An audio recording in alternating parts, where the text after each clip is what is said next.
लेकिन मैं जिस विधानसभा क्षेत्र से आता हूं उसके आसपास के विधानसभा क्षेत्रों की एक घटना है। अभी कैमरून में 45 मजदूर फंसे हैं और वे रोते रोते टेलीफोन किए हुए थे कि पानी पीकर वो कई दिनों से अपना दिनचर्या को काट रहे हैं।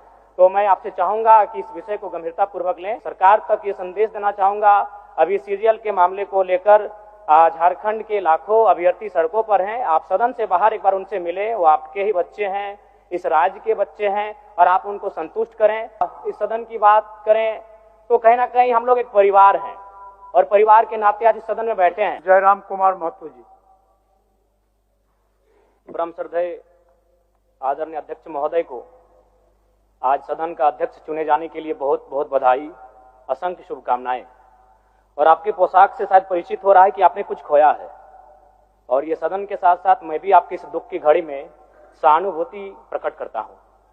अध्यक्ष महोदय, तमाम विपक्ष के साथियों ने विशेष बात को रखा कि जो सरकार होती है संभवतः उनसे अगर कुछ त्रुटि हो भी जाती है तो उसके बचाव में खड़ी अपने आप को पाती है।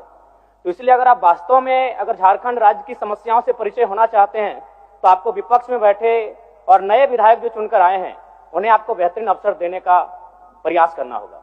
अध्यक्ष महोदय, अगर आपकी व्यक्तिगत बात कही जाए तो आपकी कुशलता की, आपकी योग्यता की, आपकी निपुणता की पूरा राज्य प्रशंसा करता है।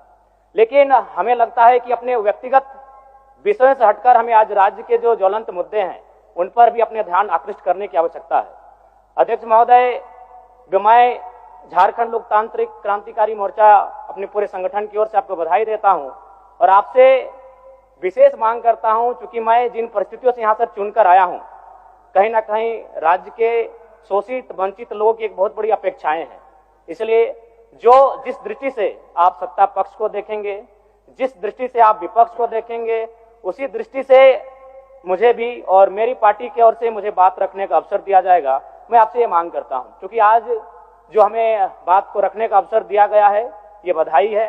मैं आपको पुनः बधाई देने के साथ साथ बस मैं ये कहना चाहूंगा, चूंकि मैं एक छात्र के नाते इस विधानसभा में आया हूं, छात्र की गलियों से, छात्र आंदोलन से मैं पहचान बनाकर आया हूं और मैं आपके माध्यम से सरकार तक ये संदेश देना चाहूंगा, अभी सीजीएल के मामले को लेकर झारखंड के लाखों अभ्यर्थी सड़कों पर हैं। आप सदन से बाहर एक बार उनसे मिले, वो आपके ही बच्चे हैं, इस राज्य के बच्चे हैं और आप उनको संतुष्ट करें, आप उनसे मिलें, उनसे बातचीत करें और इस समस्या का निदान करने का प्रयास करें।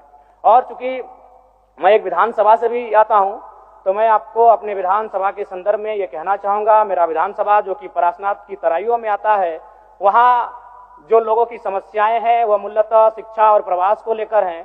तो आपसे हमारी मांग होगी कि वहां शैक्षणिक हब में हमारे विधानसभा को तब्दील किया जाए और साथ ही जो प्रवास की समस्या है, मैं इसलिए इस विषय को कहूंगा, मैं थोड़ा समय लेकर कि आज देखिए इस सदन की बात करें तो कहीं ना कहीं हम लोग एक परिवार हैं और परिवार के नाते आज इस सदन में बैठे हैं। लेकिन मैं जिस विधानसभा क्षेत्र से आता हूं उसके आसपास के विधानसभा क्षेत्रों की एक घटना है। अभी कैमरून में 45 मजदूर फंसे हैं। तो मैं सदन बधाई के बीच में आपका ध्यान आकृष्ट करना चाहूंगा, ये गंभीर विषय है और वे रोते रोते टेलीफोन किए हुए थे कि उनको केवल पानी पीकर वो कई दिनों से अपना दिनचर्या को काट रहे हैं। तो मैं आपसे चाहूंगा कि इस विषय को गंभीरता पूर्वक लें और उस दिशा में आगे बढ़ें और इस राज्य का 24 वर्षों का ये राज्य, उस राज्य को हम लोग आगे कैसे लेकर जाएं, हमारी क्या भूमिका होगी, उसमें सदैव आपके साथ खड़े हैं। पुनः आपसे यही कहेंगे कि हमें समान अवसर दिया जाएगा अपनी बातों को रखने का। बड़ी उम्मीदों के साथ हम लोग यहाँ तक आए हैं। पुनः आपको माननीय अध्यक्ष चुने जाने पर बहुत बहुत बधाई, बहुत बहुत शुभकामनाएं और साथ ही साथ आपने जो शायद अपने पिता को खोया है, पुनः उसके प्रति हम ढांढस, शोक, संवेदना व्यक्त करते हैं। धन्यवाद। जोहार। झारखंड के तमाम शहीदों को नमन, वंदन। जय झारखंड, जोहार झारखंड।